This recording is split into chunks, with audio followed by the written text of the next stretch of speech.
Hi, everybody, and welcome to our final Dharma dialogue for the year.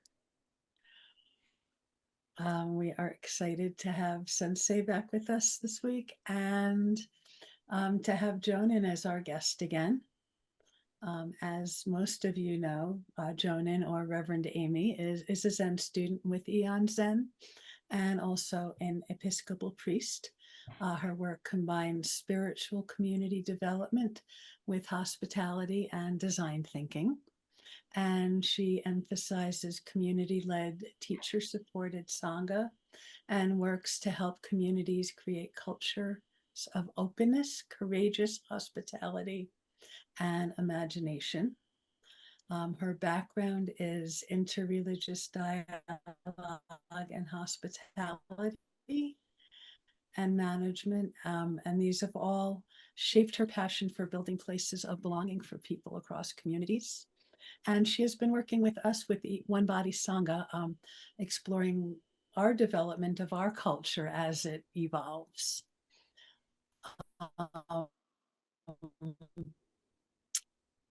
Our talk today is meant to be interactive, and we're going to be encouraging people to chime in and ask questions throughout. So just raise your hand or put something in the chat if you would like to ask a question or make a comment.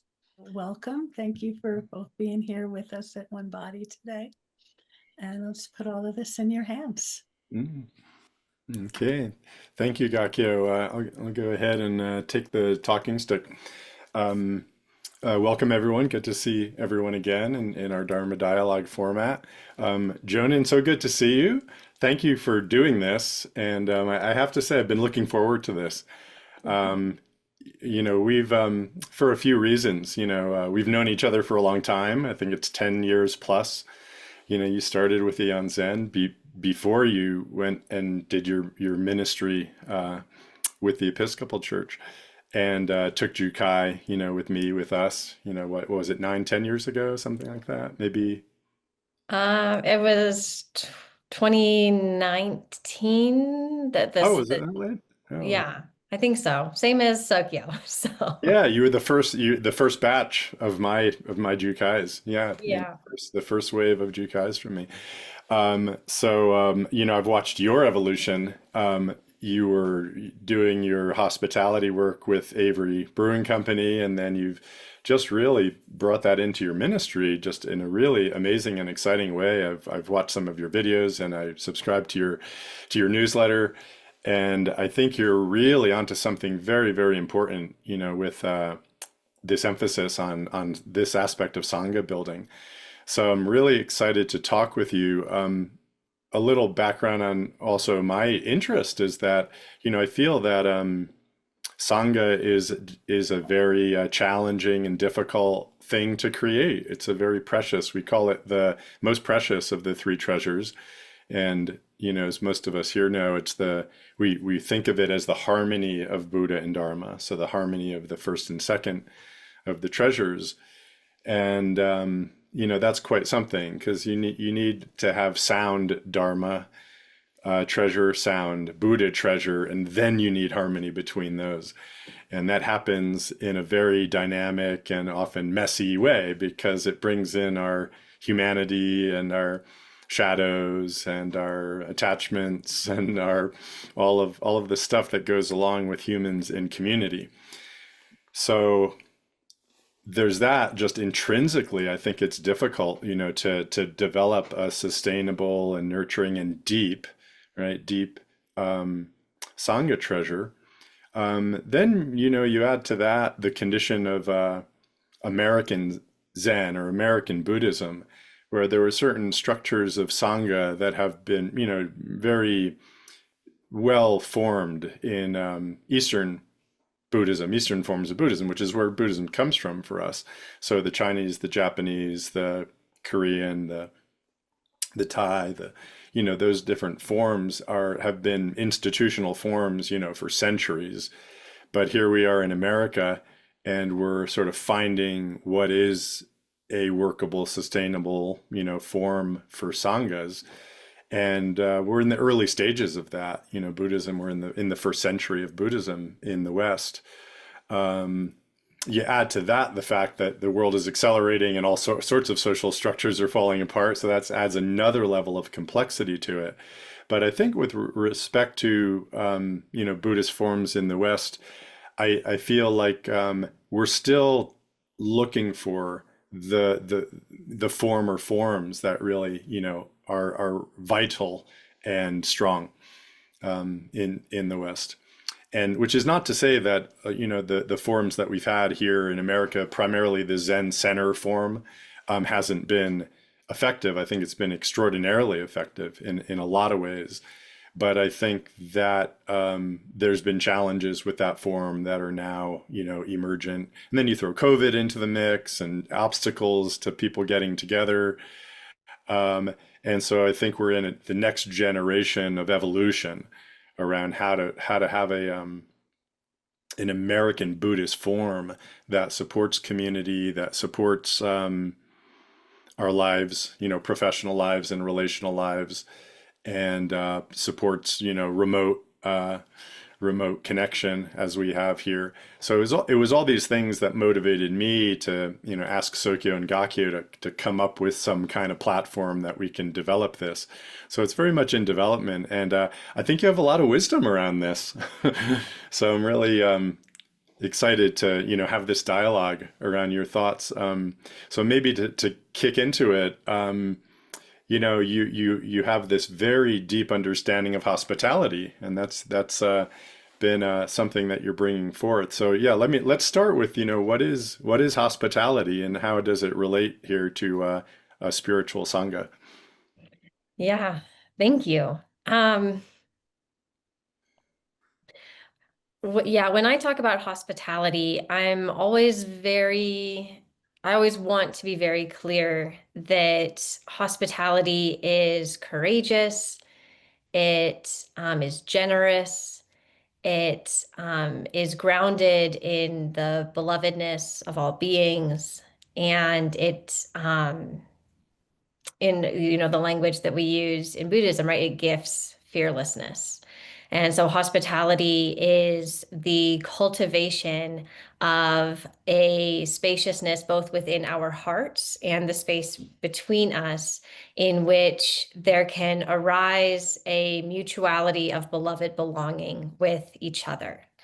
And that's very different than entertaining. This is not, right, Martha Stewart's, just setting a nice table. And I think that that's really important to recognize, is that hospitality in a spiritual practice context truly is about a cultivation within our hearts and between us, as opposed to a more kind of consumer perspective of, again, what I kind of call more entertainment, which is that idea of the host creating a space which the guest must assimilate into. That's not what hospitality is. Hospitality does not ask for assimilation, but rather celebrates the diversity. And in particular, in spiritual spaces and spiritual communities, where we say that the uniqueness of each person brings forth a new understanding of our spiritual landscape. And that is such a wonderful gift to the community. In Christian spaces, we would say that we learn more about the way the Holy Spirit moves by knowing what's happening in one another's lives and by giving a space for people to bear witness to that Spirit in their lives.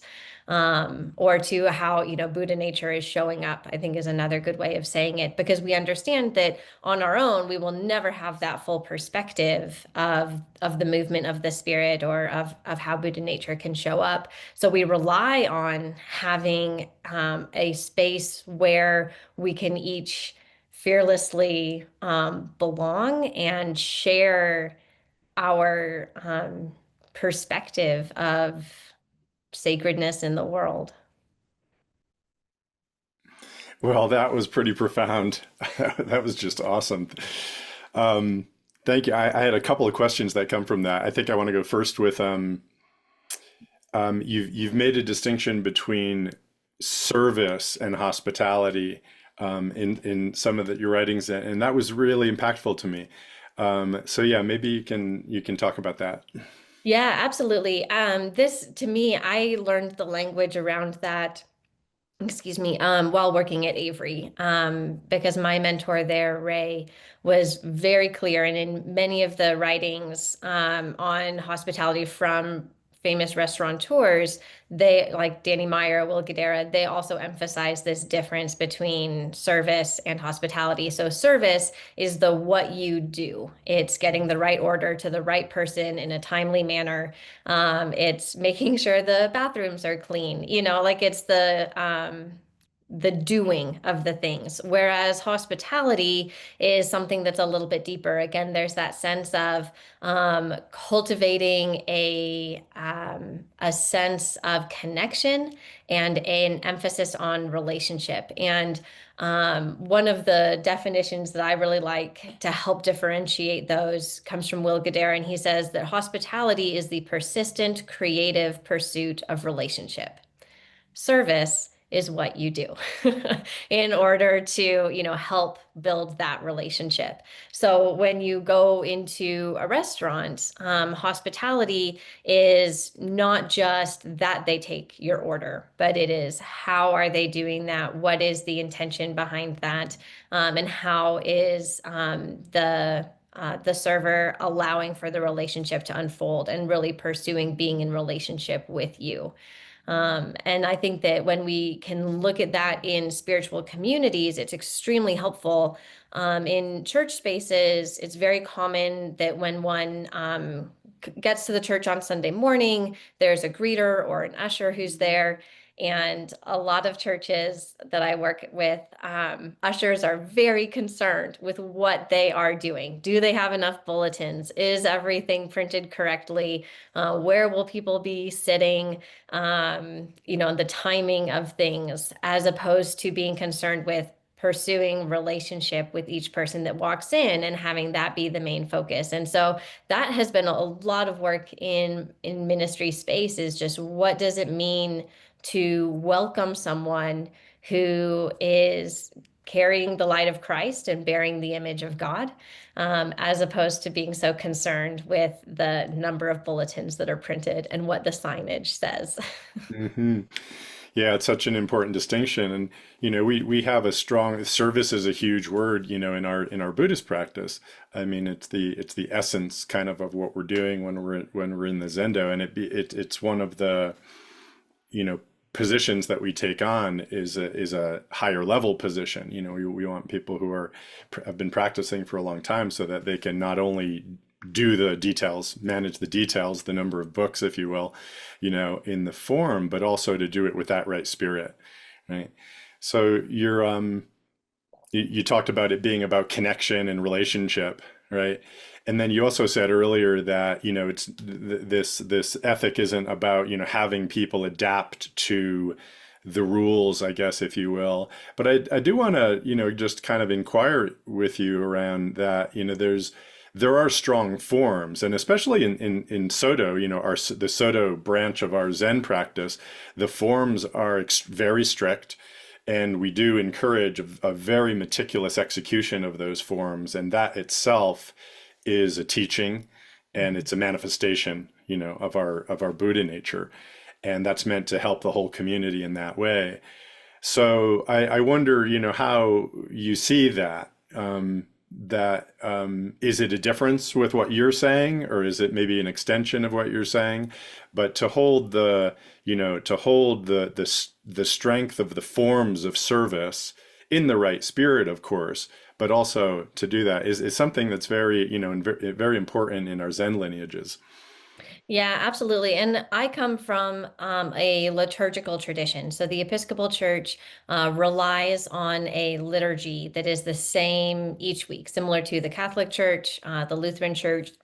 Um, and in fact, we we're a little bit more, we have slightly newer versions than the Catholic Church, but only slightly. For example, even when I was a kid, the 1928 prayer book version was one that was very regularly used in the church that I grew up in. Most of the services that I went to were from our 1979 prayer book, which uses slightly more, like it's less these and thous, right? But the but that's kind of the only difference. And I have my granny's prayer book.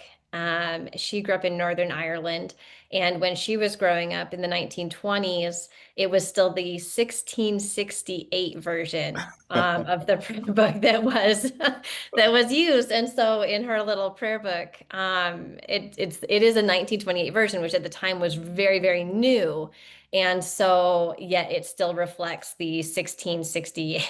So we have a lot that is still very similar, because even when I read the prayers in my prayer book, which is still a 79 version, the language is absolutely very much still the same as hers. And the movements that we have, such as the forms, are also the same. We've given a little bit more leeway over the centuries. So there are some places now where it says you may stand or kneel, as opposed to you must kneel. So we've made slight accommodations over centuries, but I love that. And when I talk about, I think what I'm understanding you getting to is that question of assimilation and the forms, and the way that having something um, that is the same and Mhm. asking people, to do this, how does that fit in with kind of a hospitality that doesn't expect assimilation? So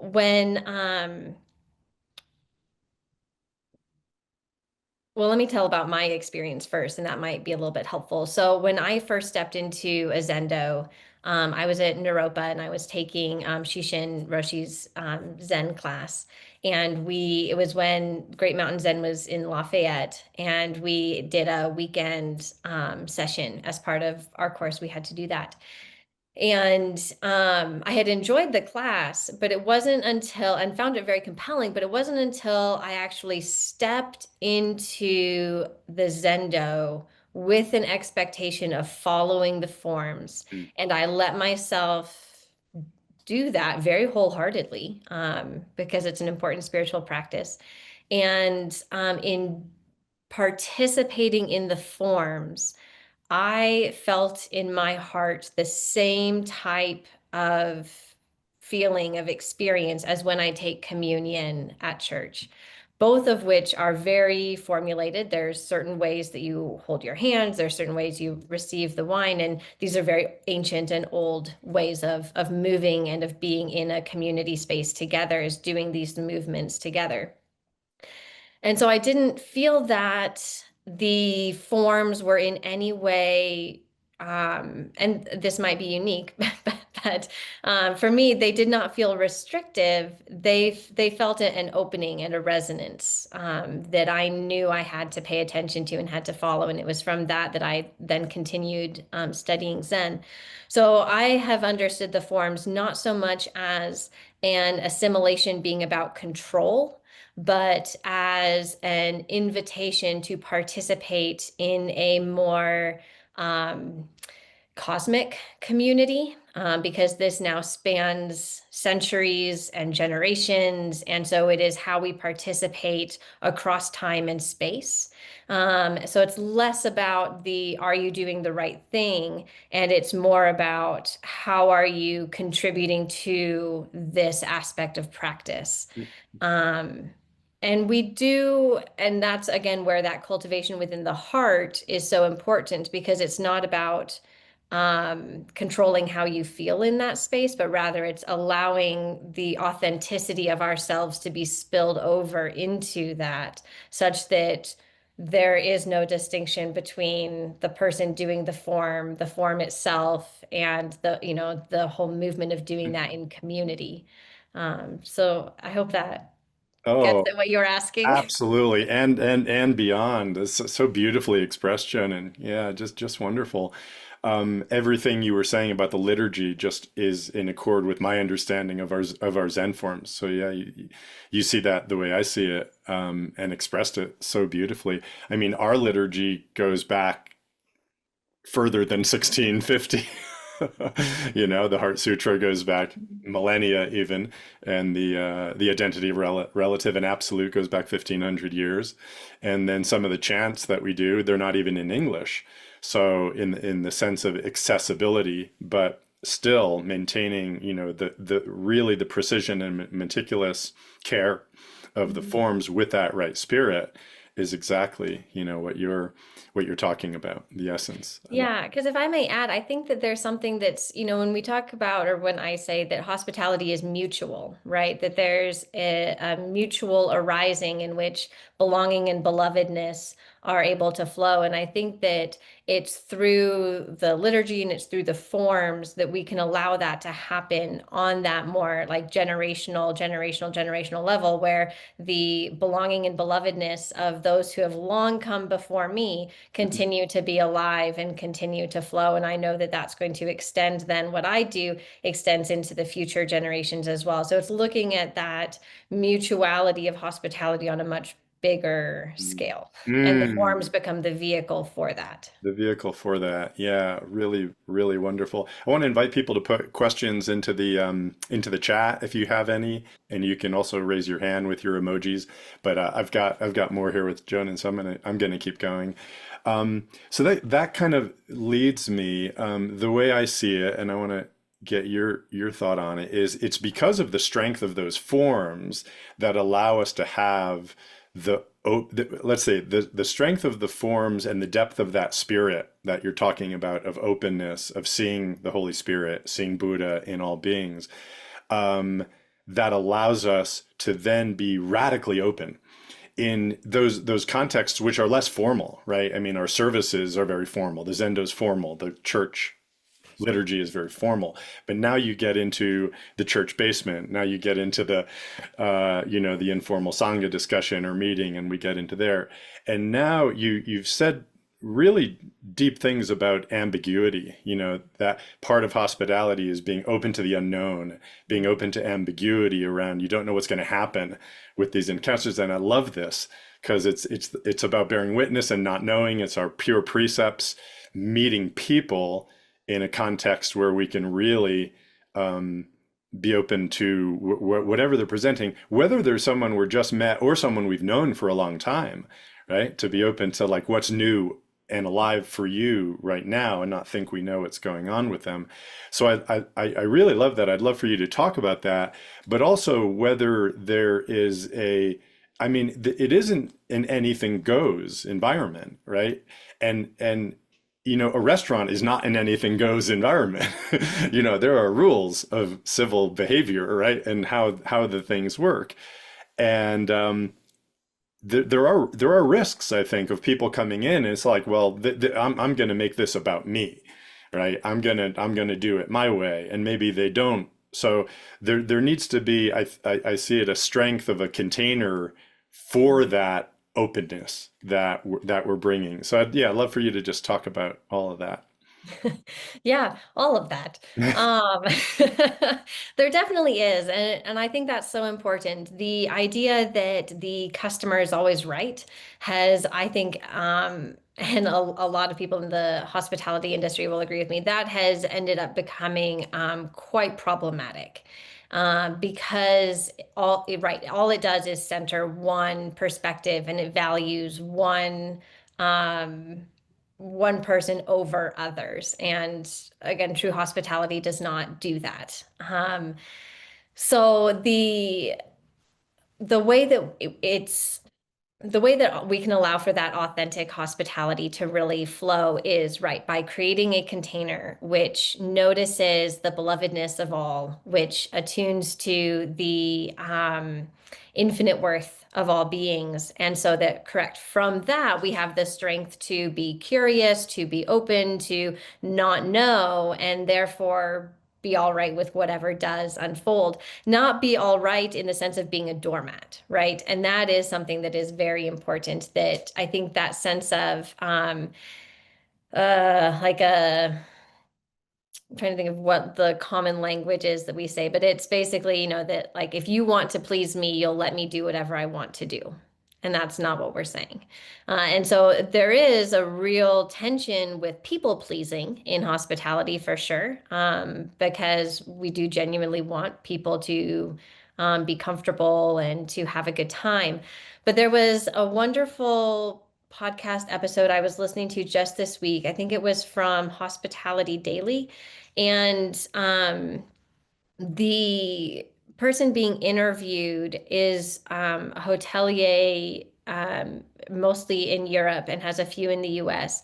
And he was making the case that luxury hospitality is not just about making people comfortable. And in fact, luxury hospitality needs to move away from the concept that it is just about making people comfortable, because what people really want from an experience is to be challenged and to grow, and that will bring about a much deeper and more resonant experience than just being cozy. Now, he was saying this in the context of hospitality now is kind of challenging because most people can get a lot of what they want relatively quickly. And so the idea that luxury hospitality is somehow providing something above and beyond isn't really there anymore. So again, it's not that, and I like the way that he was phrasing it, because he's saying like it's not that, even your concierge is just there to do someone's bidding, but they're there to help cultivate an experience in which someone is recognized, respected, their dignity is held, and yet, like, they are probably also being stretched a little bit and being challenged by where they are. So to hear that kind of conversation in like a luxury hospitality space is really interesting, because typically we would have thought of, nope, like the guest just gets whatever they want. Yeah. And so instead, what is really emerging is that sense of mutuality, of recognizing that when the guest is also held to the standard of needing to respect the dignity of the person who is, providing the service, so to speak, that's where the true hospitality experience lies. And I think that for those who are being kind of trained in a hospitality space and who are the ones responsible for cultivating that container, it is really important to hold that line so that you're bringing the guest into that space as well. And when I would work with my staff, and I did a lot of training with new staff, most of whom had some hospitality background, but many were like me who knew beer really well and had never worked in hospitality. And we really we did talk about beginner's mind a lot. And I was able to bring in that language of not knowing, of beginner's mind, with every table that you're meeting, with every person that you're interacting with, not as a way to just right, let them say whatever they want and you respond to that, but so that there's that sense of curiosity, and the curiosity combined with knowing your own infinite worth then allows for the other person to really experience their own infinite worth too. I feel Mm. like that's kind of been a roundabout way of saying, like, Yeah. when we create that container, it is not just about being comfortable and cozy and letting people do whatever they want. It really is about creating a space where the respect and dignity of every person is considered, and having to hold that strength of one's own infinite worth in order to bring the guest into that as well. Because when a guest um, misbehaves, so to speak, when they are not acting with respect and dignity for the other person, they're often doing so from a place of insecurity. They are doing so from a place of feeling harmed or feeling anxious. And so as the person who's helping to create the container, when we recognize like, this person is, obviously like feeling a little worried about something, or when we can have that compassion to say there's things that are going on here that are not allowing this person to really feel safe, or what I would say to feel fearless in my presence. Like instead they are afraid. They're afraid of something. They're worried about something, as opposed to, can I call forth their infinite worth to know that they are okay just as they are. And that's a different kind of environment then. Beautiful. Yeah, beautifully expressed. I wonder if you have any observations around maybe what are the unique challenges in a Buddhist Sangha versus a Christian Sangha with respect to all this. And, what came to my mind just as in your final words there is that the usual introduction to a Buddhist Sangha is walking into the Zendo. When I check out in the introduction to meditation, and you're immediately faced with these forms, and then ongoing, that's at least in a Zen community, that's our primary practice together. So that aspect of insecurity, of fear, of what's my role here, or what am I doing? I'm obviously making a mistake from minute one, is probably more pronounced, in Buddhist sanghas.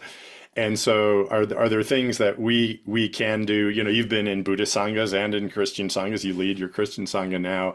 I'm just curious if you have comments on perhaps what one is doing better than the other, or challenges, respective challenges between them. Yeah. Yeah. I think one of the things that makes it a little bit easier in a Christian space is we talk a lot more. Yeah, yeah. There's time for conversation, before entering into the church space. And it's okay to like whisper to your neighbor, this is what's going on.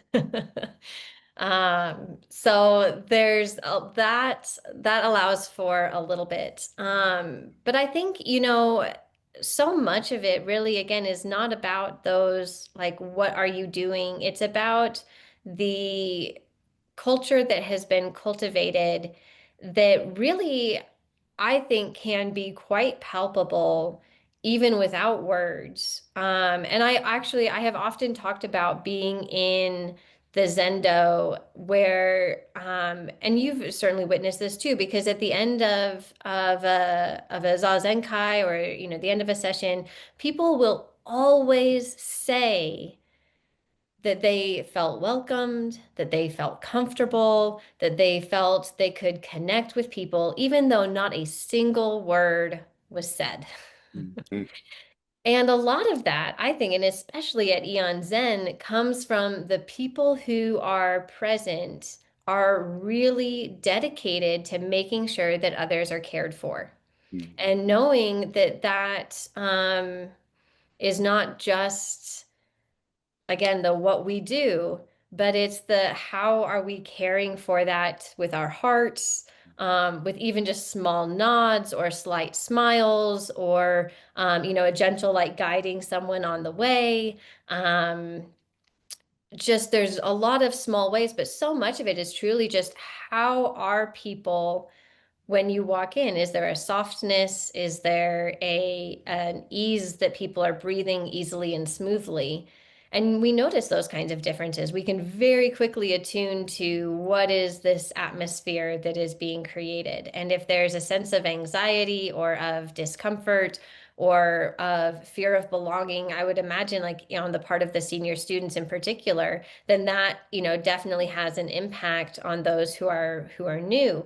Whereas when you or myself, in our collective like little spaces, when we are the ones that set a tone for, I'm just glad that you're here. Mhm.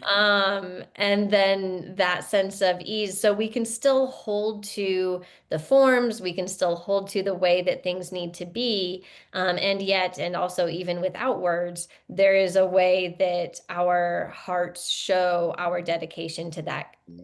sense of belonging. And I love that after a Zazen Kai, so many people are like, I felt so cared for, and there was, people made me feel like I belonged here. And but again, very few words are ever spoken.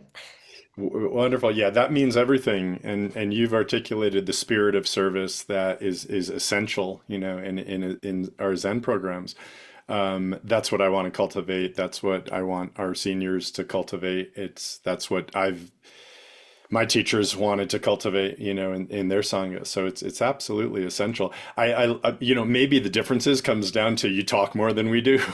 I loved that, and I think there's something really to that. And I mean, I immediately thought, oh, maybe we should talk more.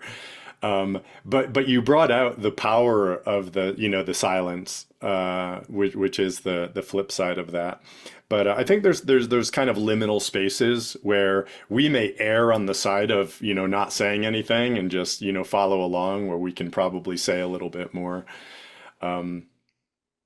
Let's see. We have some comment. Yeah, Sokyo is mentioning nonverbal hospitality. The resonance of open hearts is felt and expressed in many ways. Yeah, Sokyo, is there a question or a comment there? Why don't you jump in? Um, no, not so much a question, but yeah, that was really resonating for me. It reminded me, I think I shared this with you recently, Sensei. I came across a quote from William Burroughs that said, a cat doesn't offer services, a cat offers itself. Mm. And that's how it feels to me in a Buddhist Zendo. I feel that offering of self, even when there isn't anything said. And the gentleness of spirit is alive in many ways. I've also heard there's a lot of debate sometimes about in Zen, like, should we give more instruction right away? And some people are like, I want to know what to do and when to do it. And so there's this desire for that, and that there is within Buddhist practice often a tension there of actually it is part of our practice to not give it all, that the person discovering through not knowing and even coming up against their edges of wanting to know. In our culture, we so want to have the answer and be told. And it's uncomfortable for many people to not be given that right away. So I've learned that that's actually part of our Zen practice, is to wrestle with that a little bit and meet that. And but I also think about that in community formation with One Body Sangha. We're really, as a whole collective, and many people here are part of this, we're kind of feeling our way in to what this community is. And that can be uncomfortable if it's not held within the right spirit, because we're used to being given things, and it can feel uncertain, like, oh, is this community even gonna continue?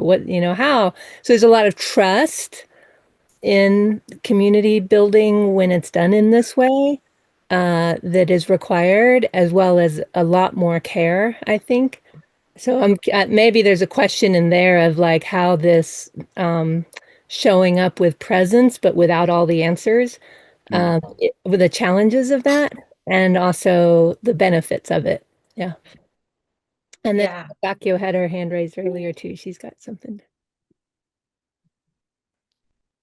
Yeah, part of what I wanted to comment was just that, the idea of entering relationship with curiosity rather than expectation, Mm. both as somebody in a host role and a visitor role. And the first thing I thought of was, you go to the concierge at a nice resort, and the difference of the experience you have. If you say, I want you to make dinner reservations at this place for me, versus, what would you recommend, blow my mind, please. And the different kind of experience you would get. And I thought, and the unexpected that can happen. Went horseback riding for my birthday once, and it was my first birthday kind of in my 50s, but as an orphan, without having a father anymore, a parent anymore. And midway, and it was just me and Hodin and my husband. And there were two guides, and one of them saw that I could ride, and she asked if I wanted to go do a separate ride for a little while where we could really take off.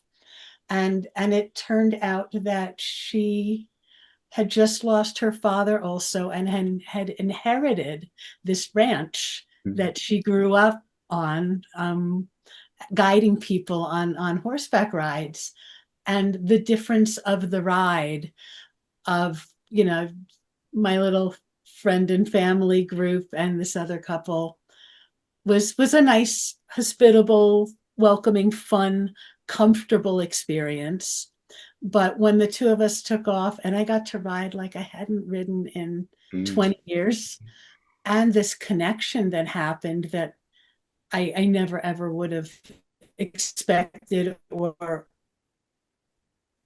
thought to orchestrate if I had thought of it, just the comfortable experience. So I really liked how you brought those in there. Yeah, thank you. Thank you. And I see, Seiju, you have your hand up too. I just want to respond really quickly to this beautiful piece that you both have brought up, Sokyo and Gakyo, around the kind of the not knowing and letting things emerge. And trust, like you said, is so essential. In my restaurant training work, I would say, right, we train people and then we trust them, right? So we offer some training and then we trust them to be able to handle whatever situation arises and to create that container in a way that's going to represent, you know, the hospitality that we're going for. And in community work, I do the same thing. I say we form people and we trust people. And we provide a formation that is not about controlling them or saying, here's exactly how this has to go, but it's rather saying, here's, you know, the formation for you to be in relationship with God and one another, and then to trust that when it's put into their hands, because this is their community that they are being a part of and creating, that they will do so from that sense of what it means to be in relationship with God and one another. And with that openness, Gakyo, of what you're talking about, that openness of recognizing what it means to be in relationship that is not just about being comfortable, but that is about going deeper. And it's so important. And I think that as a leader, I have become particularly cautious of how much instruction I give. And I even preached a whole sermon last fall about it's up to you. Because we really do say that in the Episcopal Church, that how someone is, again, we provide formation, but then the way that they express their lived faith is entirely up to them, and the community will echo that. And in some ways, it does have to do with the form, because whether someone stands or kneels is up to them. Whether someone crosses themselves at certain points is up to them. We have very little prescription around some of those things, because we do say it's what is most resonant for you. But to give someone the opportunity to explore that and to then articulate, why does it matter if I stand or I kneel? Why does it matter if I cross myself or I don't? And all of that is then going to inform that tone and culture of the community itself, because then they also give others that permission to explore their faith, to explore their relationship with God by themselves in community and all of that. And so that, again, that container for growth is really lovely, but it takes a lot of trust. Yeah. Yeah, thank you. Yeah. Seiju, I'm sorry to pause. Actually, that was Bruce had some. Yeah. Hi, Jonin. Thank you so much for the explanation of hospitality as creating this container and not being just about service and the actual actions being taken. The concept I learned from Seiju's daughter was one of emotional labor, where and the lack of training, so that someone who is in the traditional service industry is expected, as you mentioned, one of the concepts, the customer's always right, but they're never trained to handle that. So um, I was thinking maybe you could talk to that a little bit, but more in how a concept like that, an awareness that we may be expecting emotional labor from someone that has not been trained. You know, how do we take that from whatever Sangha we're in, both our, you know, Zen Sangha or Church Sangha or whatever group we are in, might even be our soccer club. And we take that Sangha and we go out into the world. How, you know, how can we best use that awareness? Thank you. Thank you. I like that. And let me offer a situation and you can tell me if this is kind of what you're getting at, because I want to make sure that I'm speaking to what you're wondering on. So, last night, nope, the night before, recently, Cody and I went to Chipotle. There's a Chipotle near our house, and I have not been to Chipotle in years. But we went, and there was a number of people in line in front of us. And I would say Chipotle is a place where there's a lot of emphasis on service rather than hospitality, because it's a very transactional, very quick kind of experience. Well, they were out of chicken, and but only for the area where you were ordering in person. There's another area where they make orders if you ordered online and you're picking it up. And so we were a little further back and we couldn't quite see that, but clearly the people who were in line who were wanting their chicken, they could see that there's chicken over there and that they, though, were not getting their chicken here. And these are, I mean, truly high school kids, you know, who are working behind the counter. And you know, the young guy had to explain that he actually can't like use the material from over there, but if the people in line here would just wait for another minute, you know, he's like, chicken, like, it will be coming out, it's on the, you know, fryer right now. So it was definitely that kind of circumstance where one person who was in line was like, that's fine, I don't mind waiting. Another person who was in line was like, well, then why don't I just order it online right now on my phone? And then could I go pick it up over at that window? And then somebody else was like kind of agitated, but trying to like be patient-ish. Is that sort of the dynamic that you're talking about? That's exactly right. That sounds like a modern day koan, actually. You know, the chicken chipotle koan. But yeah, and then it's the attitude towards the, like you said, a high school person who's normally it's not an issue, but now this issue is sort of blowing up, and is animosity coming at them? Have they been taught how to, you know, handle? Right, Yeah, right, exactly. So I would say, like, in that circumstance, you cannot fault them for running out of chicken, right? That's just what happens on a busy day. However, that is, you know, like some people have that reaction and they're almost defensive about it of how could you run out of chicken? But I would say in that circumstance, the hospitality, again, because it needs to come from both aspects, right? But the person who is waiting in line, they need to be aware of how they can show hospitality to that high school student or the, you know, the Chipotle worker, by extending that graciousness and that patience, and by respecting their dignity, as a human being for sure, but by recognizing that infinite worth and that there is nothing that's personal about that circumstance or situation. You know, it's not as though they ran out of chicken at this time just to inconvenience this person, you know, in this step.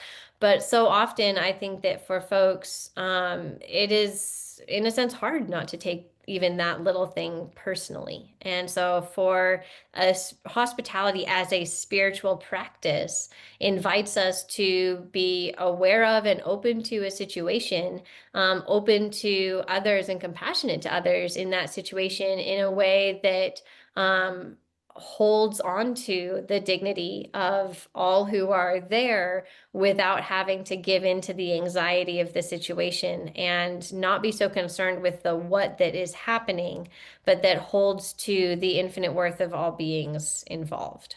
Mm. Yeah, it's a great question, and Jonan, I love the I like the Chipotle example, and as you say, it's transactional. So I think it brings out the important point of Bruce's question here about service positions. People doing service positions do need to be highly trained, and I'm mindful that Reigetsu's experience was with REI, with this very environment of moral injury with respect to customer service people being undertrained and thrown into environments where they're supposed to accommodate, aggressive customers. So just a terrible, terrible situation. Well, it's not a spiritual community, is it? It's not what we're talking about. It brings up the importance of the fact that people who are doing formal service positions in our communities do need to be. They're advanced students. Those are advanced positions. They're not entry-level positions, right? So they do need, to be well trained in all of this, the spirit of it, as well as the form. And people don't always see that. They come in and they see, that they see the timekeeper's got a role, and the bell ringer has a role, and the chant leader has a role, and the officiant has a role, and almost they might see a certain hierarchy there, as if it's like so. But it takes a lot of practice to even qualify. For me to say somebody's ready to do a service position. And then some of those service positions do require more and more. And it's just this spirit of doing it with openness and also precision. So it's a big part of Sangha practice is to do that. Yeah. I see a question from Sokyo. I want to ask this question too. We are getting to the end here, but I did want to just bring this in because One Body Sangha is a lot of remote people, and we have people online here who have only engaged online. So I wonder about, just the challenges and the unique aspects of developing Sangha and creating this hospitality that you're talking about with this, modern situation of a lot of remote engagement, Jonan. Yeah, I think this is where, again, like you can talk about having some training or like some sense of the forms. But when I say the forms in a digital space, I mean things like, can you get your video so that you can see your whole face, as opposed to the like, oh, look at the, can you make sure that you're unmuted? Can you make sure? So there is something to that for being able to create a container online, is that you have enough training and can hold to those forms so that as folks who are coming in who are maybe not as familiar, you can help them, with that as well. And because we know that there is, even from doing the, looking at somebody's face on a screen, there is still a lot that we can connect with. And you have, and Gakyo has too, led beautiful meditations that have really invited us into that awareness of those that we are connecting with across, geography through our screens. And for me, during the, especially the early parts of the pandemic, and you would do that kind of attunement work with us. That was really vital. And I think that we have definitely seen how effective digital space can be, but holding on to those forms becomes very important to that, because it's then how can I see somebody's whole face and see their expressions? And One Body Sangha will do that, like digital hug, so to speak. Yeah. So there's different ways of bringing in, and I think that there's a kind of silliness that digital spaces can allow us to engage in that help to bring some levity to that.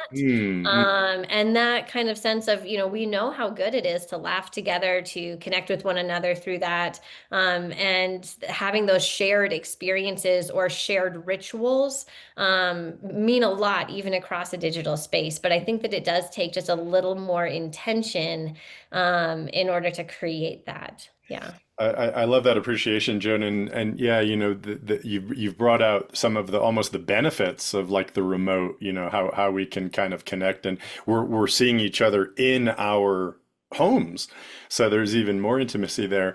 And I'm mindful also of the flip side, and I'm glad you brought up the silliness part, because I think what you get when you're kind of just in the room with each other is we get a sense of each other's messiness and humanity and all of that, which can be a little bit maybe sterilized or compartmentalized, with our online experiences. So I think we want to make those efforts to be really human and bring our whole selves, to even our online relationships. Sokyo, jump in.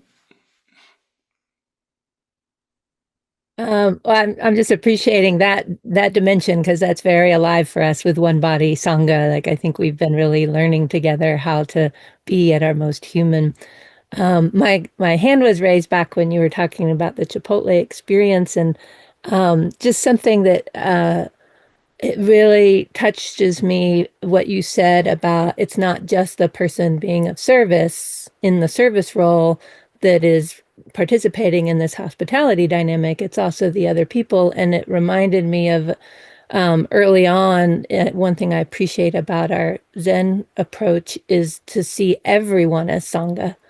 So we have our spiritual communities that we practice within, but to really see everyone and everything as part of that spiritual community, even if they don't see themselves in that way, how can I show up in that way? I had lunch somewhere when I was in Moab last week, and the kitchen had forgotten my order, totally forgotten. And the wait staff came, and I could tell that she felt very distressed that I was going to be really upset or whatever. And like, I'm so sorry. I was just wondering why it was taking so long. And I found out like they didn't even have the order, and they're making it right now. And like, I could just feel her distress. And I was like, I'm not in any rush. I'm good. I've got a book. We're fine. And she just immediately relaxed. Right. And she's like, oh, thank you so much. And I was like, oh, thank you. So like, I think part of our practice, particularly within Zen, and I imagine within your teachings as well, within the church, is really that everyone is part of that spiritual community, whether they see themselves in that way or not.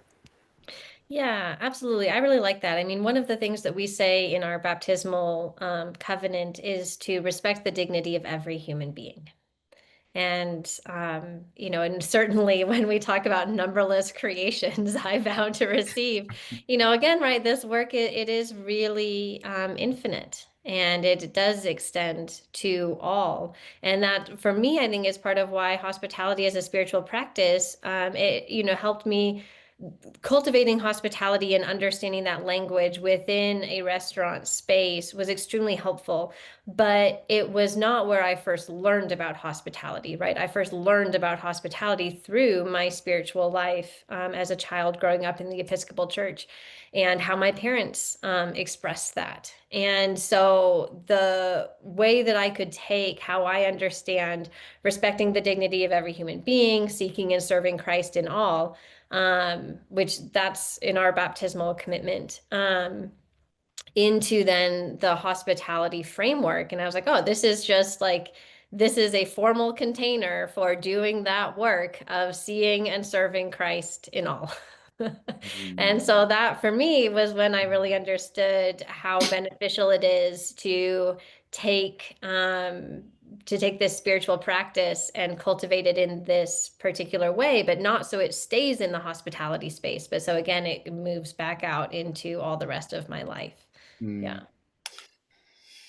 Wonderful. I just love this expression, Joan, and your expression. I'm learning a lot from this. I'm really appreciating this. We're right at the end of our time here, but I want to spend just a few more minutes appreciating this, your Dharma here on this.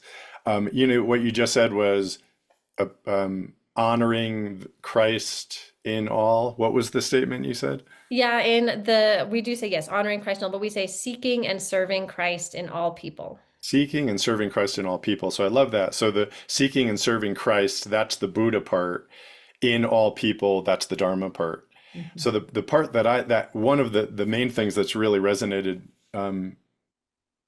here in this conversation for me is that what you said at the beginning about the cosmic relationship, right? It's about human community for sure, but it's also in service of and in practice of, our Buddha nature, what we call our Buddha nature, our essential nature. So that's the Buddha side. That's on the Episcopal side, it would be God or Christ.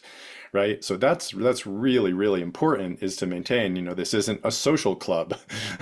It's a spiritual community, which brings that in. So the resonance, the service is in the context of a community that is really practicing waking up to our Buddha nature and bringing that in to our human relations. Mm-hmm. Yeah. Mm-hmm. Yeah. I like the way that you said that. And to me, like that's the foundation of all of it. Is we have an incarnational faith, meaning that we do believe that each person carries the light of Christ and shines, with their infinite worth. And it is by being in relationship with one another that we come into deeper relationship with God and or with Buddha nature. And that to me is the crux of all hospitality. And that's why that's what I learned as a kid, was that I'll never forget, my mom, God loves everyone. And because God loves everyone, we show up to support everyone. And we care for everyone, and we welcome everyone, not because we think it's the polite thing to do, or not because it's the socially acceptable thing to do, but we do this because God loves everyone. Mm. Jonin, beautiful, beautiful words to end on. That is just wonderful. Thanks so much for this conversation. I've really enjoyed it. I hope everyone else has too. Thank you for your participation. And I'll hand it back over to Gakyo, our hostess. Thank you both so much for this really vital, stimulating, profound conversation. I really can't wait until the recordings all put together to share this widely. For One Body Sangha coming up, we have a couple of really cool new things. One is our book study group kicks off on Wednesday, the 19th. And times for that are in the newsletter. We have our special last of the year One Body Practice discussion, which we're calling the Supreme Meal. And please dine with us during it. And that will be on Saturday morning, the 12th of December. And between now and then, we have our sittings on Monday, Wednesdays, and Fridays at noon. And we will be initiating the Zen Hang on Friday afternoons. That'll start after the sitting at 12:15. And we have our evening sittings on Tuesday, Wednesdays, and Thursdays at 8 p.m. Sokyo, is there anything to add to that, or did we get everything? I think you got everything. And just a date correction, the practice discussion is on the first Saturday of the month, which is December 6th. Yeah, we invite you, whatever time zone you're in, to we think Gyodo Sensei used to have this saying when we would gather, that wherever 3 or more are gathered, there should be food. So we decided to bring that in for our closing December gathering and practice. Nice. That's for my Italian mother and grandmother. Yeah. Steve, do you have a question? Or yeah. Just a quick comment. Today's my birthday. Oh, happy birthday, Steve. Thank you. I just wanted to thank you for a lovely and profound gift. Are you going horseback riding? I'm not. But thank you. Thank you so much, everyone. Enjoy the rest of your Okay, weekend thank you. and look forward to practicing with you again soon.